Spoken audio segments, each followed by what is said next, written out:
దేవుని వాక్యం నుండి కొరింథీయులకు రాసిన మొదటి పత్రిక మొదటి అధ్యాయము 18వ వచనం నుండి కొన్ని వచనాలని మనం ధ్యానం చేద్దాము. కొరింథీయులకు రాసిన మొదటి పత్రిక మొదటి అధ్యాయము 18వ వచనం నుండి. సిలువను గుర్చిన వార్త నశించుచున్న వారికి వెరితనముగాను, రక్షింపబడుచున్న మనకు దేవుని శక్తి. ఇందు విషయమై జ్ఞానుల జ్ఞానమును నాశనము చేతును, వివేకుల వివేకమును శూన్యపడుతును అని వ్రాయబడి ఉన్నది. జ్ఞాని ఏమయ్యను, శాస్త్రి ఏమయ్యను, ఈ లోకపు తర్కవాది ఏమయ్యను? ఈ లోక జ్ఞానమును దేవుడు వెరితనముగా చేసి ఉన్నాడు కదా. దేవుని జ్ఞానానుసారముగా లోకము తన జ్ఞానము చేత దేవునిని ఎరుగకుండినందున సువార్త ప్రకటన అను వెర్రితనము చేత నమ్మువారిని రక్షించుట దేవుని దయాపూర్వక సంకల్పమాయను. యూదులు సూచక క్రియలు చేయమని అడుగుచున్నారు, గ్రీసు దేశస్థులు జ్ఞానం వెదుకుచున్నారు. అయితే మేము సిలువ వేయబడిన క్రీస్తును ప్రకటించుచున్నాము.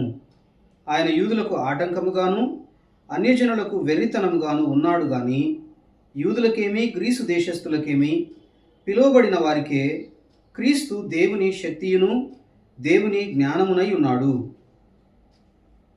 ఈ భాగంలో అపోస్తలుడైన పౌలు గారు యేసు ప్రభువారి యొక్క సువార్త గురించి, ఆయన సిలువ గురించినటువంటి విషయాల్ని ఇక్కడ ఆయన తెలియజేస్తున్నట్లుగా మనం చూస్తుంటున్నాము. రెండు రకాలైనటువంటి అంశాల్ని ఆయన ఇక్కడ జ్ఞాపకం చేస్తూ ఉన్నటువంటి పరిస్థితిని మనం గమనిస్తుంటున్నాం. యేసు ప్రభువారి యందు విశ్వాసం ఉంచిన వారు, యేసు ప్రభువారి యందు విశ్వాసం ఉంచని వారు, ఈ రెండు రకాలైనటువంటి వ్యక్తుల గురించి పౌలు గారు ఇక్కడ ప్రస్తావన చేస్తూ ఉన్నటువంటి పరిస్థితిని మనం గమనిస్తాం. సువార్త అనేటువంటిది ఎంత ప్రాముఖ్యమైనదో పౌలు గారి మాటల్లో మనము ఇక్కడ అర్థం చేసుకుంటున్నాం. సిలువను గూర్చిన వార్త లేదా సువార్త, యేసు ప్రభువారి సిలువలో మరణించారు, ఆయన పాతి పెట్టబడి తిరిగి లేచారు అనేటువంటిది సువార్త.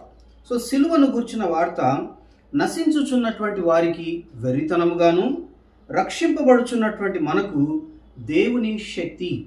అంటే ఒకే సువార్త ఇద్దరు భిన్నమైనటువంటి వ్యక్తులకి ఏ రకమైనటువంటి డిఫరెన్స్ని ఇక్కడ ఆ యొక్క వ్యక్తుల మధ్య వాళ్ళు సువార్తని వారు ఏ విధంగా అర్థం చేసుకుంటున్నారు అన్నటువంటిది ఇక్కడ పౌలు గారు జ్ఞాపకం చేస్తున్నటువంటి పరిస్థితిని మనం గమనిస్తుంటున్నాం.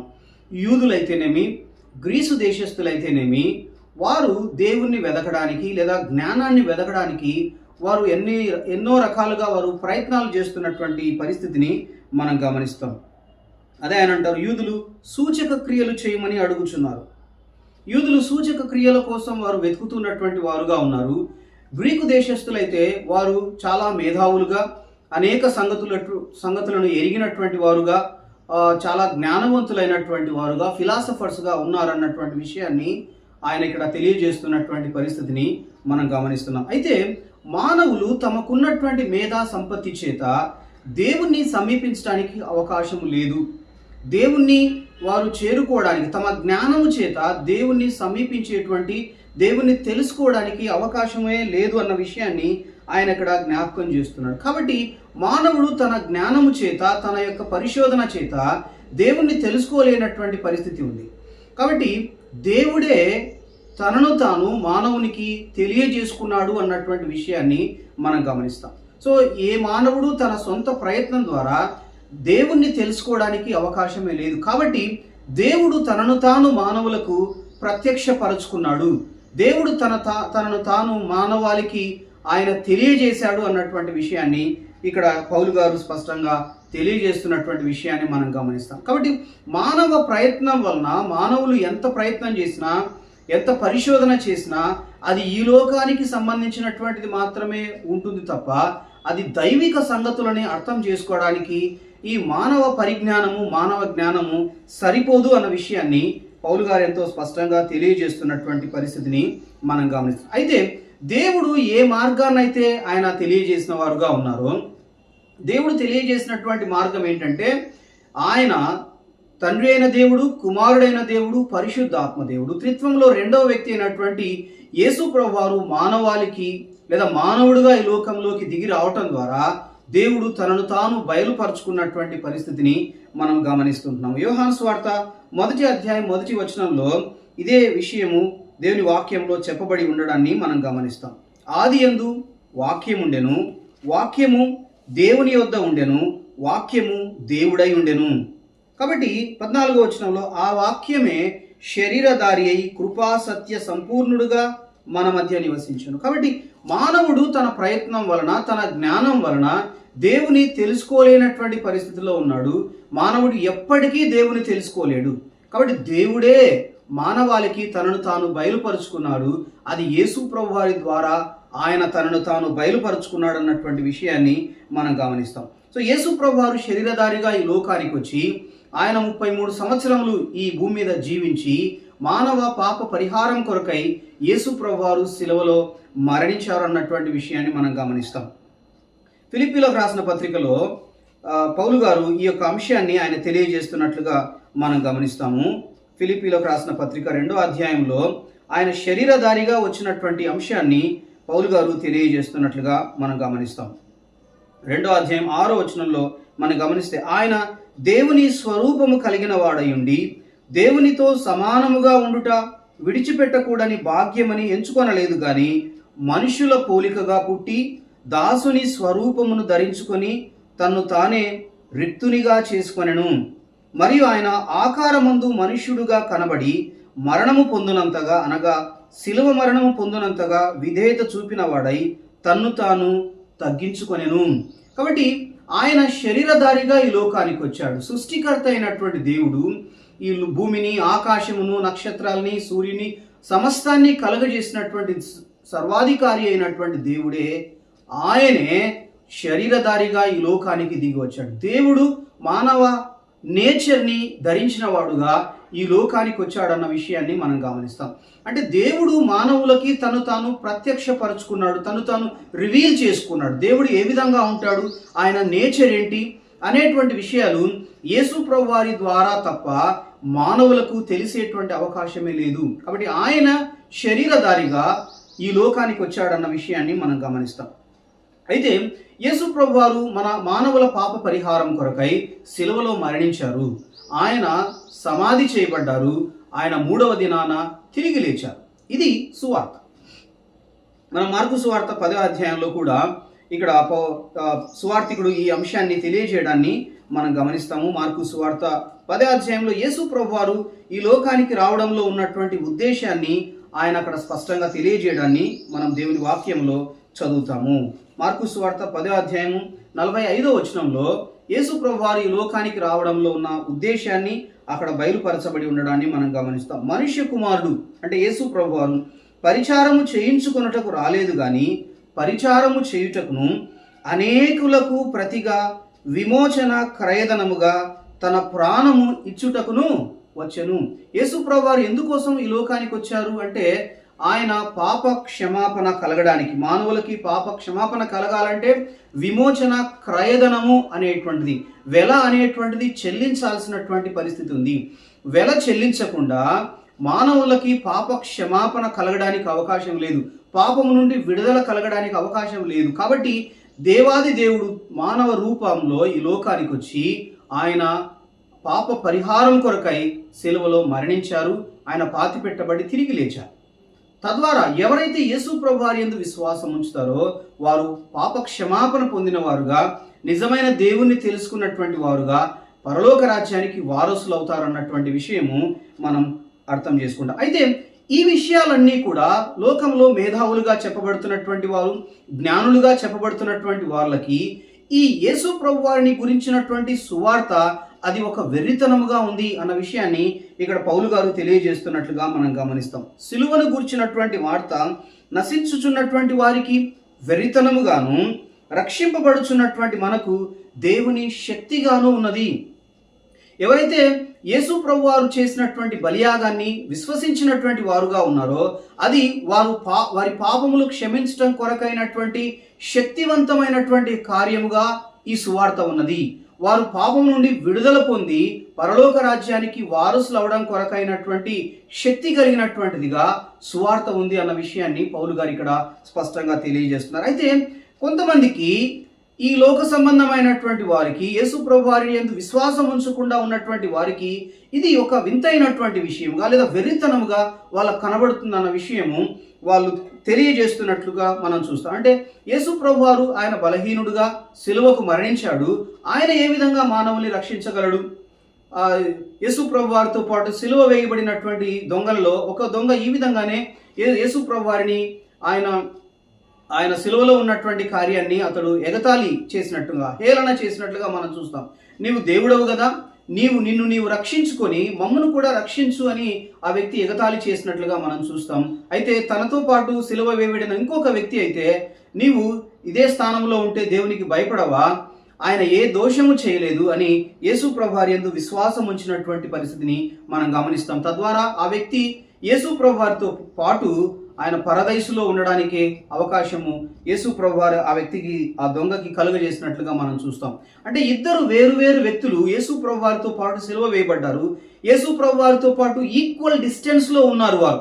ఒక దొంగ, ఇంకొక దొంగ, వారిద్దరూ కూడా యేసు ప్రభు వారితో సమానమైనటువంటి దూరంలో ఉన్నప్పటికీ కూడా ఒక వ్యక్తికి యేసు ప్రభు వారి యందు విశ్వాసం ఉంచడం కొరకైనటువంటి ప్రేరణ లేదా ఆ విశ్వాసం అతనికి కలిగింది. అంతే డిస్టెన్స్లో ఉన్నప్పటికీ కూడా ఇంకొక వ్యక్తికి అది ఒక వెరితనముగా, యేసు ప్రభు వారి యందు విశ్వాసం ఉంచకుండా అతను ఆ విధంగానే చనిపోయినటువంటి పరిస్థితిని మనం గమనిస్తుంటున్నాము. అయితే యేసు ప్రభు వారు సిలువలో మరణించడానికి కారణము, ఆయన ఒక బలహీనుడుగా ఉండి చేతగాని వాడుగా ఆయన సిలువలో మరణించలేదు. అంటే ఆ విధంగా మరణించడం కొరకై యేసు ప్రభు వారు తనను తాను అప్పగించుకున్నాడు. వాలంటరీగా యేసు ప్రభు వారు ఆ విధంగా మరణానికి తను తాను అప్పగించుకున్నాడే తప్ప ఆయన బలహీనుడై ఉండి చేతగాని వాడుగా ఆయన సిలువలో మరణించలేదన్న విషయాన్ని మనం గమనిస్తాము. అంటే మానవ పాప పరిహారం కొరకై యేసు ప్రభు వారు మరణించాలి కాబట్టి యేసు ప్రభు వారు స్వతంత్రంగా తాను మరణానికి అప్పగించుకున్నాడు, అంతే తప్ప ఆయన బలహీనుడుగా ఉండి ఆయన చేతగాని వాడుగా లేడు అన్న విషయాన్ని మనము దేవుని వాక్యంలో గమనిస్తాము. అందుకే యేసు ప్రభు వారు కూడా ఒక సందర్భంలో యేసు ప్రభు వారిని పట్టుకోవడానికి యూదులంతా వచ్చినప్పుడు, పెద్దలు అందరూ వచ్చినప్పుడు, ఇస్కరియోతు యూదా వచ్చినప్పుడు యేసు ప్రభు వారు వాళ్ళతో చెప్తారు, నన్ను రక్షించుకోవడానికి ప్రయత్నం చేసినట్లయితే, నేను దేవుని దూతలకి ఆజ్ఞాపించినట్లయితే వారు వచ్చి మీతో యుద్ధం చేస్తారు కదా అని యేసు ప్రభు వారు అక్కడ తెలియజేయడాన్ని మనం గమనిస్తాం. అంటే మరణం నుండి తప్పించుకోవడం అన్నటువంటిది కాదు యేసు ప్రభు వారి ఉద్దేశము. మరణానికి అప్పగించుకోవడం ద్వారా మానవ పాప పరిహారం కొరకై తనను తాను యేసు ప్రభు వారు ఇక్కడ అప్పగించుకున్నారు, ఆయన సిలువలో మరణించారు అన్నటువంటి విషయాన్ని మనం జ్ఞాపకం చేసుకోవాలి. కాబట్టి ఈ విషయము అనేకులకి అది వెర్రితనముగా ఉంది. అది ఆయన మరణించినటువంటి వ్యక్తి ఏ విధంగా మానవాన్ని రక్షిస్తాడు అన్నట్లుగా ప్రశ్నిస్తూ వారు తమకున్న జ్ఞానంతో యేసు ప్రభు వారిని అర్థం చేసుకోలేనటువంటి పరిస్థితిలో ఉన్నటువంటి వ్యక్తుల్ని అనేక మందిని మనం చూస్తాము. అయితే ఆయన మరణించడం మాత్రమే కాదు, ఆయన పాతిపెట్టబడ్డాడు, అంతేకాదు ఆయన 3వ దినాన తిరిగి లేచాడు, సజీవుడుగా తిరిగి లేచాడు. ఆయన ఆరోహణమై పరలోకానికి వెళ్ళాడు, తండ్రి యొక్క కుడి పార్శ్వమున ఆయన ఆసీనుడై ఇప్పుడు సజీవుడుగా ఉన్నాడన్న విషయాన్ని మనం జ్ఞాపకం చేసుకోవాలి. కాబట్టి యేసు ప్రభు వారు మరణించడానికి కలిగినటువంటి కారణము ఆయన మానవ పాప పరిహారము కొరకై సిలువలో మరణించారన్న విషయాన్ని మనం జ్ఞాపకం చేసుకోవాలి. 20వ వచనంలో మనం గమనిస్తే, జ్ఞాని ఏమయ్యను, శాస్త్రి ఏమయ్యను, ఈ లోకపు తర్కవాది ఏమయ్యను, దేవుని జ్ఞానానుసారముగా లోకము తన జ్ఞానము చేత దేవుని ఎరుగకుండినందున సువార్త ప్రకటన అను వెర్రితనము చేత నమ్మువారిని రక్షించుట దేవుని దయాపూర్వక సంకల్పమాయను. సో మానవుడు తన యొక్క సొంత జ్ఞానము చేత దేవుని ఎరిగేటువంటి పరిస్థితిలో, తెలుసుకునేటువంటి పరిస్థితిలో లేడు. కాబట్టి దేవుడు తన సంకల్ప ప్రకారము, తన ప్లాన్ ప్రకారము తాను ఏమి చేయాలనుకున్నాడో అది చేశాడు. ఏం చేయాలనుకున్నాడు అంటే యేసు ప్రభు వారు ఈ లోకానికి రావటము, సిలువలో మానవ పాప పరిహారం కొరకై మరణించటము, తిరిగి లేవటం ద్వారా ఎవరైతే యేసు ప్రభు వారి యందు విశ్వాసం ఉంచేవారుగా ఉంటారో వారందరినీ రక్షించాలా అన్నటువంటిది దేవుని యొక్క దయాపూర్వకమైనటువంటి సంకల్పము. ఇది వ్యక్తులకి అది వెర్రితనంగా ఉండొచ్చు, కానీ అది దేవుడు ఏర్పాటు చేసినటువంటి కార్యము, దేవుని యొక్క మార్గము. సో దేవుడు ఆ విధంగా చేయాలనుకున్నాడు. తద్వారా ఆయన యందు విశ్వాసం ఉంచినటువంటి వారిని రక్షించాలి, వారికి పాప క్షమాపణ కలుగ చేయాలి అన్నటువంటిది దేవుని యొక్క సంకల్పము. ఆయన సంకల్పం ప్రకారము అది ఆయన జరిగించాడన్నటువంటి విషయాన్ని మనం గమనిస్తాం. ఇది కొంతమందికి అర్థం కాకున్నప్పటికీ కూడా ఎవరైతే ఆయన యందు విశ్వాసం ఉంచేవారుగా ఉన్నారో, యేసు ప్రభు వారి ద్వారా రక్షణ పొందడానికి ఇష్టపడేవారుగా ఎవరైతే ఉన్నారో వారిని ఆయన అంగీకరించి వారి ప్రతి పాపాన్ని క్షమించడం అనేటువంటిది దేవుని యొక్క సంకల్పం అన్న విషయాన్ని మనం గమనించాలి. 22-23 వచనాల్లో అయితే మేము 22వ వచనంలో యూదులు సూచక క్రియలు చేయమని అడుగుచున్నారు, గ్రీసు దేశస్తులు ఏం చేస్తున్నారు? జ్ఞానాన్ని వెతుకుతున్నారు. అయితే మేము సిలువ వేయబడిన క్రీస్తును ప్రకటించుచున్నాము.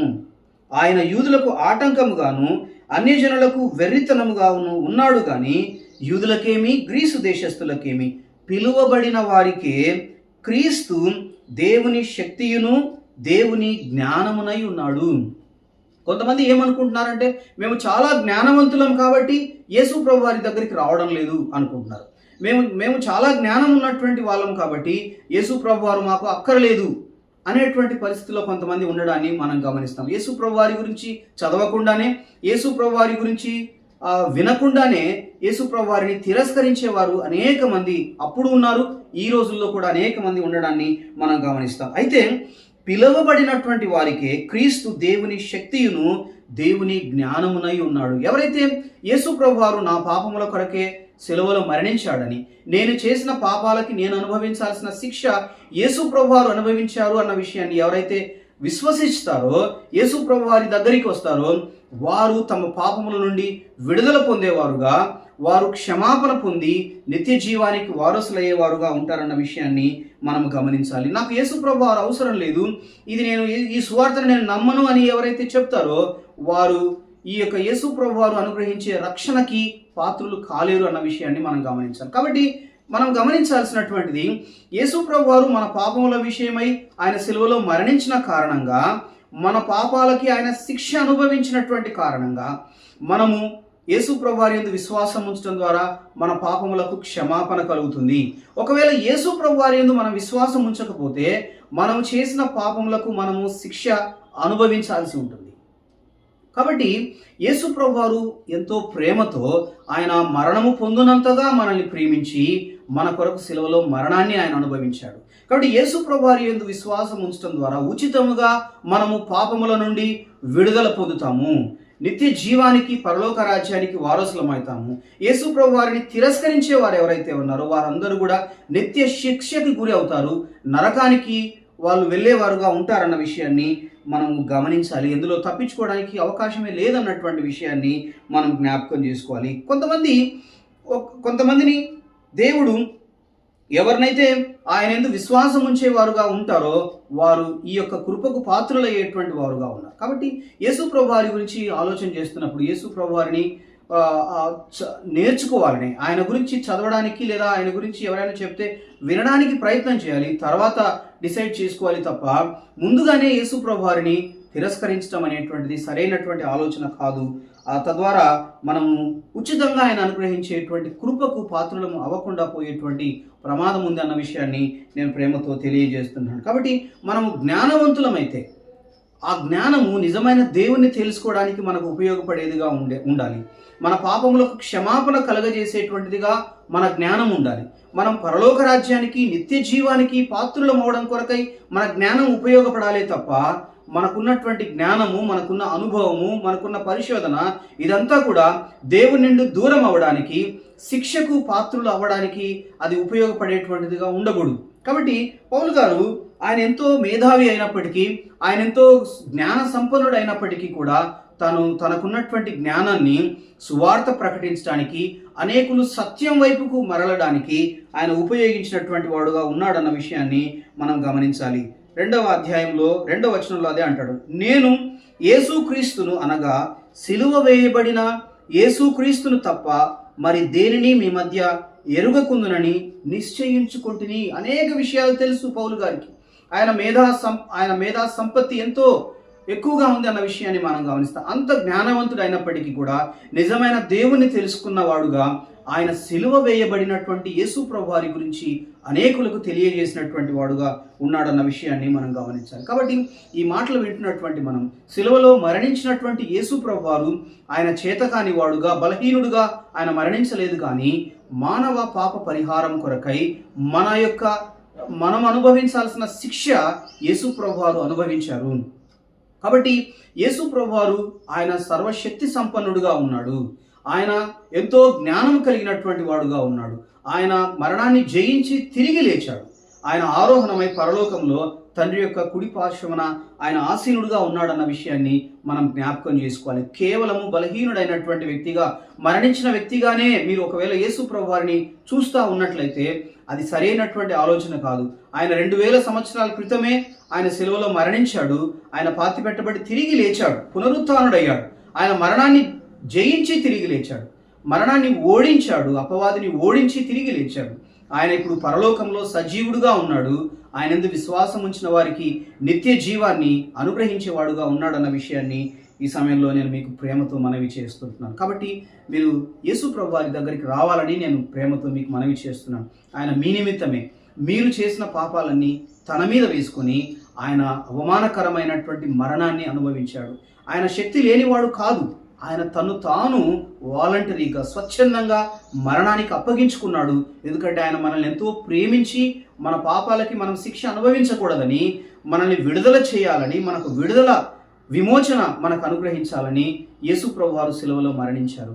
అంతే తప్ప ఆయన చేతకాక కాదు అన్న విషయాన్ని నేను మీకు ప్రేమతో మనవి చేస్తున్నాను. ఆయన సజీవుడుగా ఉన్నాడు. ఆయన తిరిగి లేచాడు.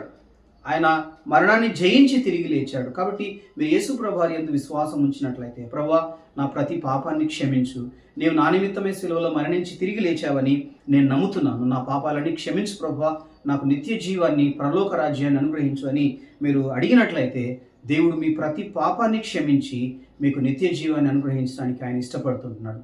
ఆ విధంగా చేయడానికి దేవుడు తన కృప మీకు అనుగ్రహించును గాక. ఆమేన్.